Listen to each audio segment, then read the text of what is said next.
Welcome to the bonus interview for the East Side Queer Stories podcast. My name is Abe Zapata Jr., and I was the workshop facilitator for the 2019 East Side Queer Stories workshop. I'm excited to be with one of our illustrious playwrights from the cohort, and I will let them introduce themselves. Hi, my name is Librecht Baker. Hey, Abe. My pronouns are she, her, and my play is titled Afterlife or Bust. Yay, or ALOB for short. Yes. I'm so excited to be with you today, Librecht, and we're just going to jump right into the interview. Is that good? Yes. Okay. So what kind of writing had you done before attending the ESQS workshop? So prior to participating in this Eastside Queer Stories round, I had participated in Eastside Queer Stories in 2017 with a playwright workshop, as well as the most recent playwriting workshop. And then from 2018 to 19, I participated in the Vagrancy Theater's playwriting group. And so for that year, I met with other playwrights. There was a theme I had proposed. There was a proposal that I submitted to a theme, and then I worked on building a play that was based on some research for about a year. And I think before that, oh my gosh, there's like a lot of little things. I had participated in Adelina Anthony's theater workshop maybe about 10 years ago called Theater Q, and that was also for queer identifying people, and I believe it's for people of color. And I participated with like theater productions. I've done a lot of little theater writing things off and on. Well, Yeah. and besides playwriting, what other kind of writing do you do? I like poetry, but I feel like I try to hustle poetry. It doesn't work to my benefit. I'm like, okay, let me write this book of poetry, and hopefully that'll help get my name out there, and I'll just leave poetry alone and abandon it and write plays, and that just doesn't work really well. I like poems, but it's not my jam. I love theater. I like conversations with people like this, talking with you. I feel like conversation tells so much about how a person is and who they are, what they like, their nuances and things like that. Yeah, dialogue reveals so much about a character and people. And then as a workshop facilitator, I get to see the nuances of my writers and their personalities come through in their writing, which is always fun. Yeah, that's true. I didn't think about that. It's a little bit like psychology. I feel like it is. I mean, a lot comes through in the way people talk, people's social, economic status, their identity, their religion. So much comes through, and even the fears and the hopes. The fears are always present with, in the way how we talk. Just surprising, but yeah. Yeah, and funny enough, fear does come up in these interviews. The fear of what my writing is gonna be, how it's gonna be taken. So everybody writes with some fear, but then they become fearless, I guess. Yeah, I like that. Nice. And I have to ask, where did the idea spark about basically dying mid-coitus?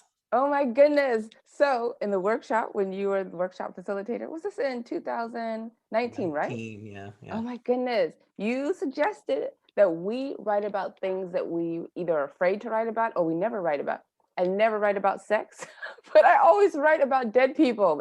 Characters are always dying or either already dead, and they're like, oh, I'm going to come back and have a conversation with the living. I like to write about characters who are ghosts or spirits. Not fully understanding why, but I tend to do that all the time. But the sex, no way. I never write about sex or comedy. So those were the two things, comedy and sex. I'm like, that's not my jam. So I was like, well, let them have orgasm and die. Yes. And then the whole theme about them being on the train came from one of the plays that you shared with us. I can't remember the name of the playwright or the play, but they were having a conversation with their mother on a train in New York. It was the Luis Alfaro piece. Yes. Yes, and I can't remember the title of the play exactly. I have it in my notes somewhere, but and then the names, Dank and Juice. What inspired those names? Oh my gosh. So dank, I would think about I think dank is another word for weed or smoking, but then the character doesn't smoke weed at all.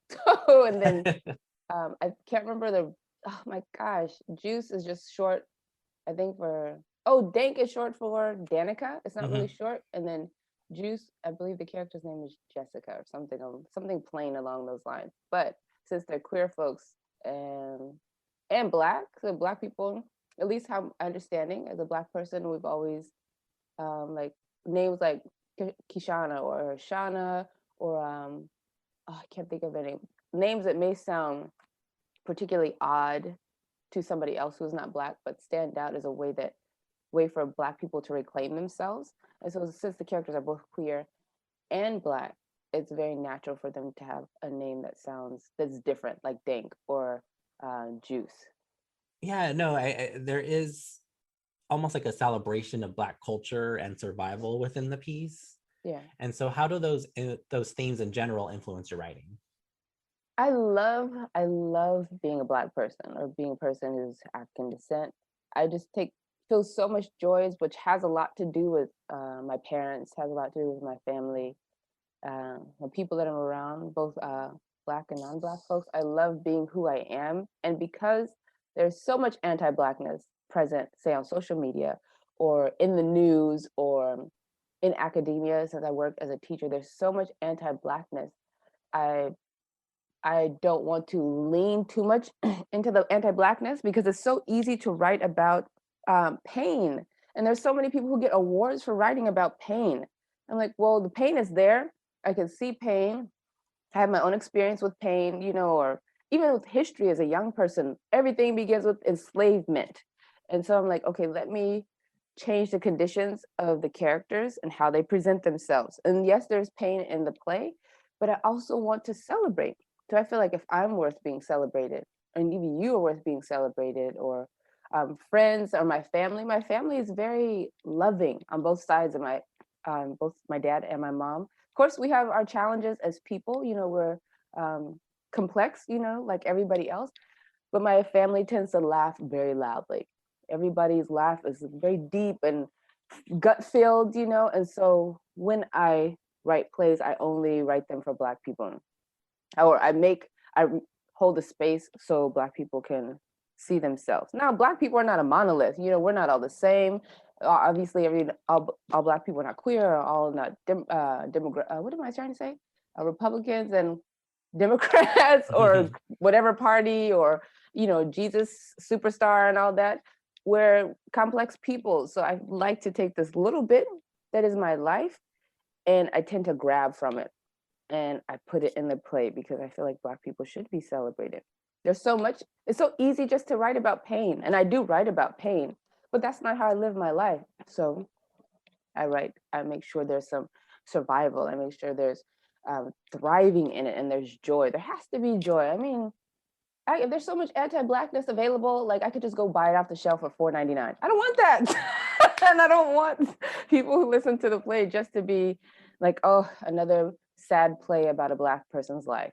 No, I don't want that. So that's why I tend to amplify some joy alongside some pain.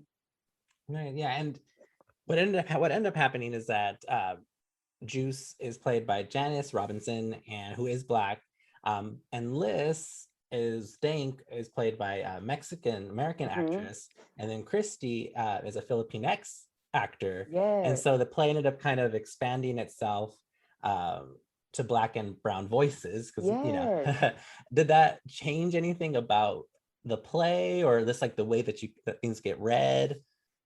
It may maybe the nuances changed versus how somebody who's Black identifying would read it versus somebody who may be brown identifying read it.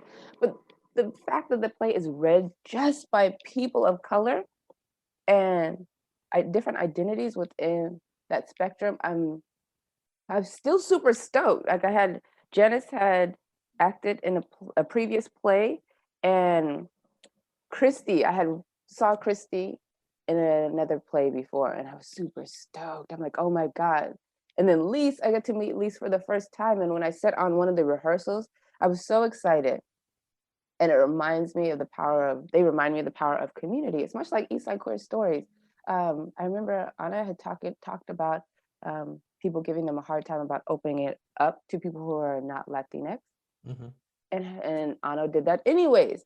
So it gives me the same, the experience is not the same, but the fact that my community is reading this play and giving their energy and their spirit and their experience to make this play into a radio play and make it come alive. I'm so grateful. And even Christy had sent me an email. It's Christy? Yeah, sent me an email and we had a little conversation about this and I'm just so stoked. I was after they became the actors for the play, I became non-attached to just Black folks playing the characters.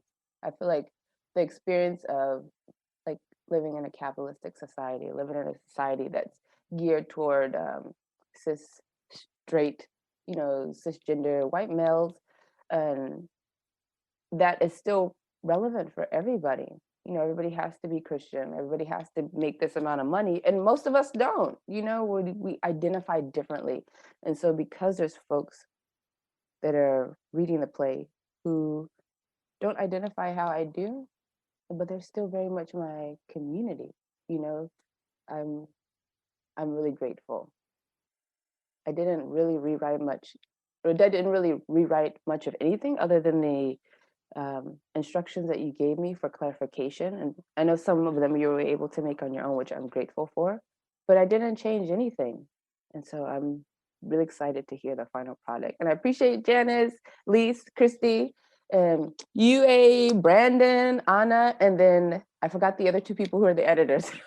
I'm so thankful. I mean, that's a really Yeah, long shout out. answer. No, it's all good. It's all good. A shout out to Ricardo and Edwin. Yes, Ricardo and Edwin. My name's Juice. What were you doing before you got here? Glory hole kneeling. I saw a light beam, thought I was doing it right. Who named their child Juice? I'm Dank. Short for Danica. Jacqueline. But everybody calls me Juice, including my mom's. Today's Tuesday, right? Today's Afterlife. So the play mainly is a comedy, but also contains deep truths about race and capitalism, particularly in the monologues. How did you feel about mixing humor with these more serious topics? I feel in some ways, I can't remember where I heard this from. Some comedian or one of my teachers had said that when people laugh, they makes them more susceptible to understanding or receiving the pain that's actually being presented in a joke. I don't know exactly who said that. I do have an idea, maybe, but they're like a super celebrity, but it may not be them, so I don't want to give them any mention. Or it could have been one of my early theater teachers. I took a workshop with Sharon Bridgeforth. I don't know who said it, but I feel like it's natural to mix the two. I tend to laugh a lot, even when I'm the only one that's understanding why I'm laughing. So I feel like it's very easy to mix. What would you want the listeners to take away from the play? This is very odd because I teach English composition. And one of the things I ask the people in the classroom, the students, I don't like calling them students, they're just people in the classrooms, to think about the audience. And so when I write, I do not think about the audience very well. Oh my goodness. I actually am not sure. No, and that's a good answer too. I probably told y'all, we have to always take authorial intent out of the conversation. So if your meaning of the play is whatever the listener took away from it and heard, then that's what the meaning of the play is. Okay. Yeah, they could do that. Let the audience interpret. I don't want to, like what you said, I don't want to minimize their own interpretation. Also, besides being the workshop facilitator of the play, I had the chance to be the director of the piece. Yes! Oh my goodness. So excited. You remember offering 2 years ago or 4 years ago in 2017? I don't remember, but I'm gonna say I do. Or what did I say exactly? Do you remember? It was for the other play, and you were interested. You said you would. You didn't say exactly. What am I trying to say? I'm mumbling. Oh my goodness. What's the play called? I don't remember. Lineage Undone. And you said that you were interested in directing the play, but you would make it more comedy. And that was it. Yeah. I was like, oh my goodness, it's coming full circle, and you're actually directing mine, which I'm really excited about. Yeah, I know how funny. I have a terrible memory. I can never remember people's birthdays, by the way. So if I forgot your birthday, I apologize. It's okay. But yeah, and and what was fun working on it too is that we did kind of I got to like that extra extra workshop it in a way, like get to kind of go back in and talk about things. And you're very open. And of course, never change anything without writers' permission. But how was the experience of doing this audio play different from a physical play? Oh, so there's things that you brought up that I did not think about, like the sound of the train, the metro, or the sound of an orgasm, or any of those normal noises that we have access to as hearing people. I did not think about, because it's a privilege, I guess, to have this, to live this way as a person who hears, and I didn't think about it. And so doing a radio play, it made me stop and think about it. There were some directions that you had given to me, and you gave me options, like, for instance, do you want to hear a duck squeak or do you want to hear a chicken squeak? And I was like, oh, okay, I need to think about these things. So that was a huge difference for me, is to think about it. What do you call it? Think about it as an auditory person. Yeah. Yeah, that was a huge difference. Yeah, like there was in particular, it was the moment where Dank is like, I make this face. Yes. And we were like, wait a minute, nobody will see what the face looks like. So we had to come up with like an alternative, which was the sound. And so by the time this airs, you'll have heard the play, hopefully, and I've heard the finished product.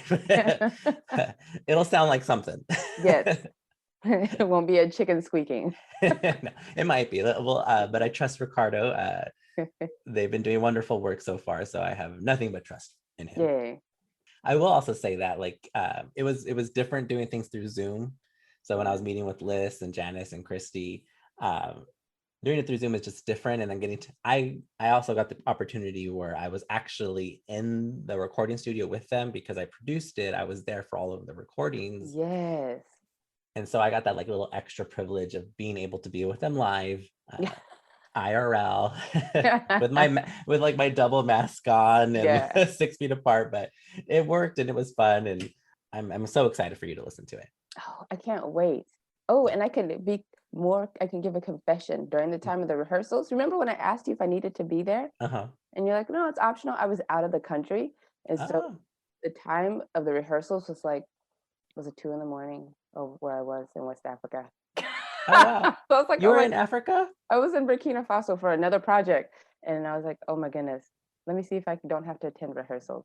I don't think I shared that with you. I was like, okay, I can tell you now. That's perfectly fine. That's awesome. Well, how long were you there? I was there for a month. Oh, wonderful. There's another project that premieres on the 11th. So I'm like, okay, that's the only reason I didn't attend the rehearsals, is because I was out of the country. All good. But now we know, and I will rat you out to the actors. Okay.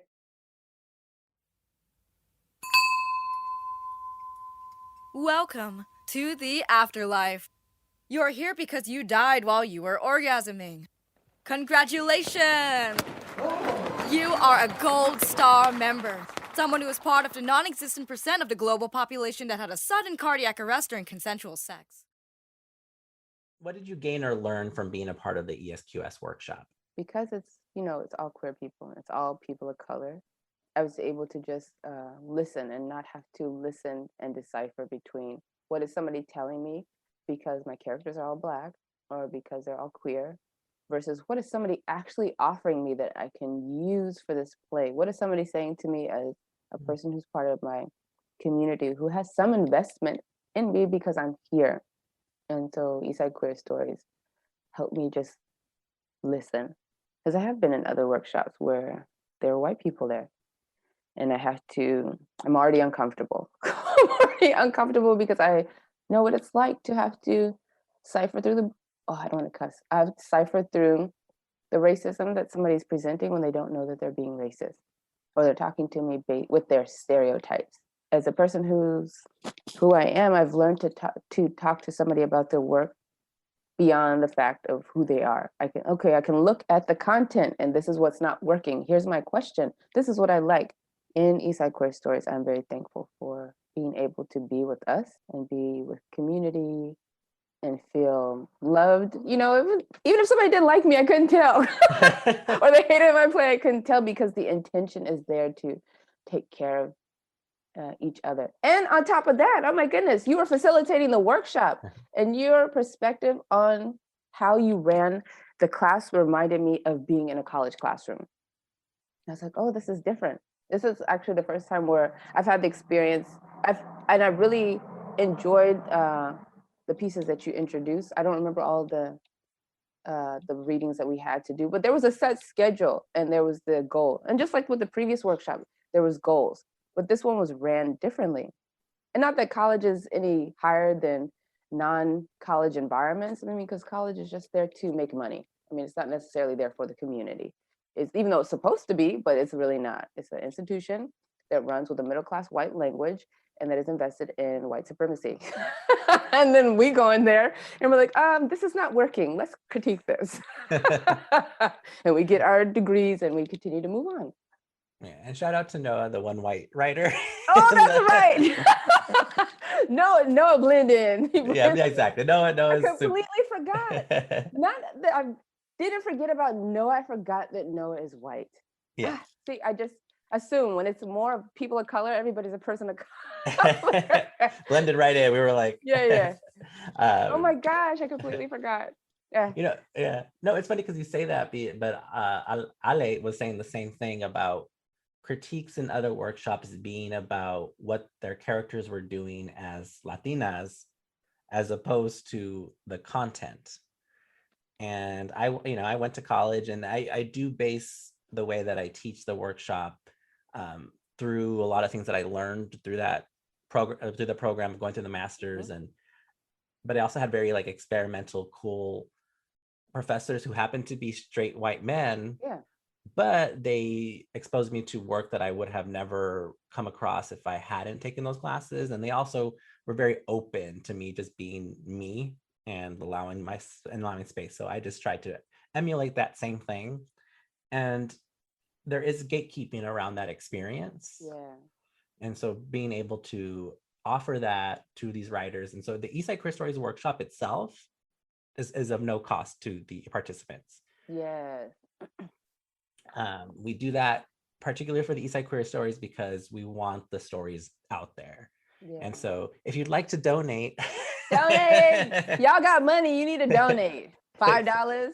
I spend $5 at the coffee shop down the street every day. $5 goes a long way. Yeah, it really does. It truly does. And I'm very proud of all of you. And, we've gone through this insane year where currently trans people are being attacked.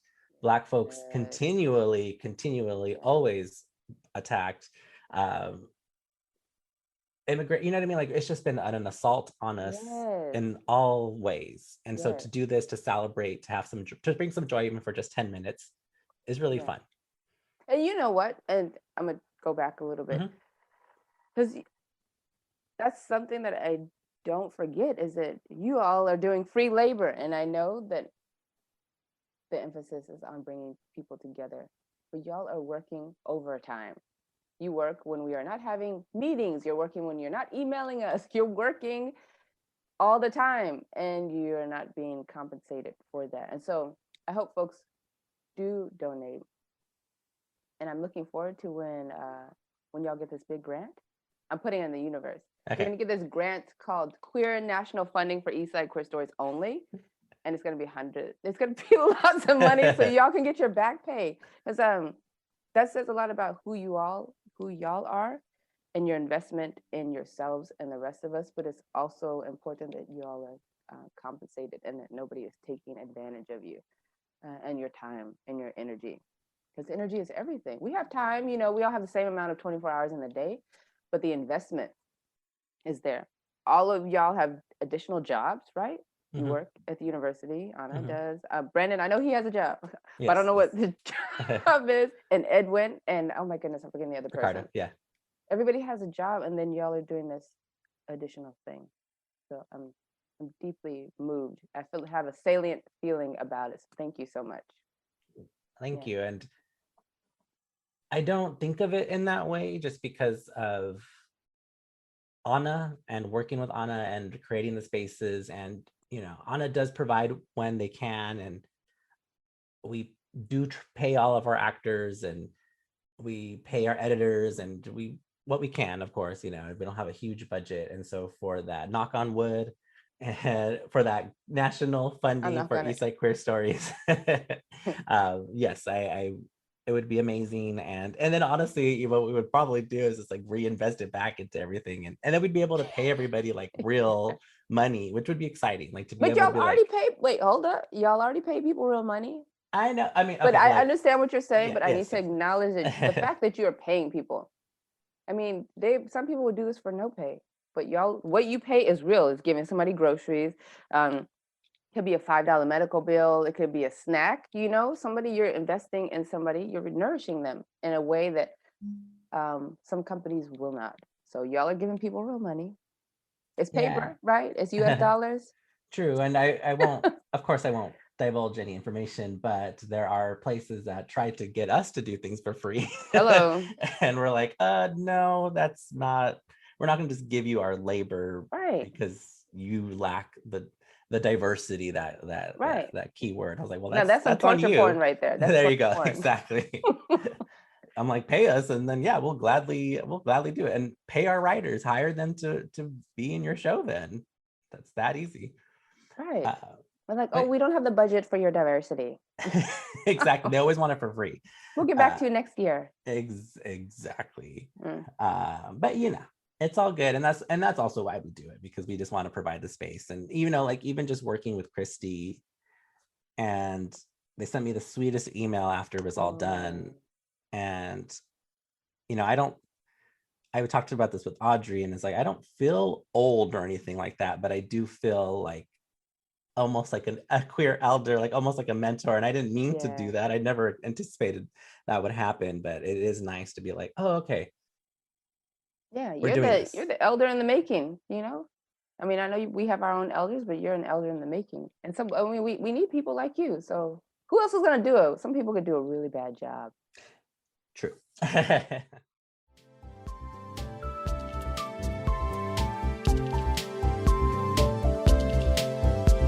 Hi, I'm Ana Bernal, Executive Director and founder of Q Youth Foundation. I wanted to give a special thanks to our listeners worldwide. And if you have enjoyed our ESQS series, please consider making a donation to Q Youth. We are a 501c3 nonprofit dedicated to building creative and brave spaces for the LGBTQIA+ community. Check out our website at www.qyouthfoundation.org to learn more about us and donate to support our programming. Thank you. And librecht, if you want to, where can people follow you? Oh, I'm on Instagram, but who cares? I don't post anything. I'm on Instagram. I'm on Facebook. I'm terrible with social media. I'm not really invested in share culture, in social media. So I feel very awkward. It's like being in a room full of strangers. I'm like, okay, let me find a corner. My corner is like books are posted on social media and a couple other pictures. But I'm on social media, but it just doesn't function very well. And are you working on any other projects at the moment? Yes. So, I just finished a project. So when I went out of the country, there's a project called Unsung. Oh, there's 2 projects. Oh my goodness. Okay. So the Vagrancy Theater, who I've worked with before, have a deadline this Saturday. And it's an extended deadline to submit a 1-act play. So in the summer, there'll be a 1-act, I believe, through Vagrancy that I'm going to write. I said going to write. By this time this will air, it has been written. Yes, by the time it's written. So with Vagrancy, there'll be a 1-act. That one's going to be directed by June Carroll.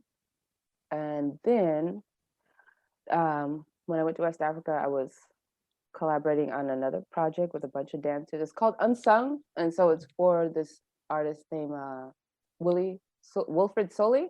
And that's for UCLA for his capstone. And that premieres on May 11th. So those are 2 things I'm working on. Other than that, I'm not doing anything. you're not doing anything. And so I'm assuming you can follow Vagrancy on Instagram and Facebook Yes. and all that. Yeah. So Vagrancy. so follow them so you'll know when Librecht's piece is gonna have up this summer. Is it gonna be like a live reading? Is it? They're No, gonna be recorded. no, it's going to be pre-recorded. All right, cool. Yeah, and I think it also has like a fundraising component to it. Vagrancy did this before where they have the monies from the ticket sales portion of it go to an organization. And I forgot about that. I'm supposed to pick one. Yeah, so there'll be a fundraising component to it. Oh, nice. Sweet. I think that's it. And I'm grading papers. Like, who wants to do that? I like having a job, and I like the people in the classroom, but I don't like grading. No professor does. Yeah, and that's it. I think I like these things. Thank you so much for this interview. Yeah, no, I had a great time, and shout out to everybody, to Janice, Yes. Liz, Christy. Woo, I'm excited. Y'all Oh did my God. amazing. Yes. And yeah, it's just been like we were talking about. It's been fun, and Yeah. I hope that the piece brings people joy. It's funny. It also it has some very deep truths in there. And if you're able to get disarmed by the laughter, to contemplate some things in your own life or the way that you perceive people, especially Black folks, and especially right now, there's a lot to unlearn, a lot to rethink, Yeah. and uplift Black artists. Yeah. And uplift Black artists who are uplifting other Black artists. Yeah. Oh, I think I have one more project. Oh my God, I'm so bad. Should I say it? It's too late, Yes. huh? No, yeah, good. You got it. Go. So there's one more project that I'm working on. It is with Queer Cat Productions. It's a theater company in the Bay. And the producer for the 2021 Queer Artists Commission is my cousin, Troy Rocket. And so I'm so excited about this project. We've already received all the applications for it. Now I'm just reading through the applications to choose the artist for this commission. And the artist is getting paid for a Black, a queer, trans identifying artist. So that's the project that I'm the most excited about, because I like to be in this position of supporting another artist. So that's the last project. I feel like that's the most important one. And where could people follow that, so that when the artist gets picked and their work gets out there, where can they follow? So excuse me. If y'all go on Queer Cat Productions, Instagram or Facebook, Is or it maybe Queer Cap or Queer Cat? cat, like meow. Okay, Queer Cat Productions. Cats. Or folks can find Troy Rocket, and that's like their name. His name is spelled T as in Tom, R as in Ralph, O as in octopus, and Y as in yo, what's up? So that's the one I'm so excited about, because I get to step away from my own work as a writer, and I get to support somebody else who is Black, queer, and trans identified. I'm really excited. Yeah, that's the last project. Awesome. So thank you for joining us for Eastside Queer Stories, and make sure to follow Librecht Baker on Instagram, even though they hardly post. So it might be better to follow Vagrancy and Queer Cat Productions. And Q Youth. Hello. Thank you. Q Youth Yes, so make sure to Foundation. follow us. Follow us on Spotify. Subscribe to our YouTube channel. Yeah. Donate through PayPal. Yes. You can, if you see me on the street, you can give me $5. I'll put it Hello. to good use. Yeah.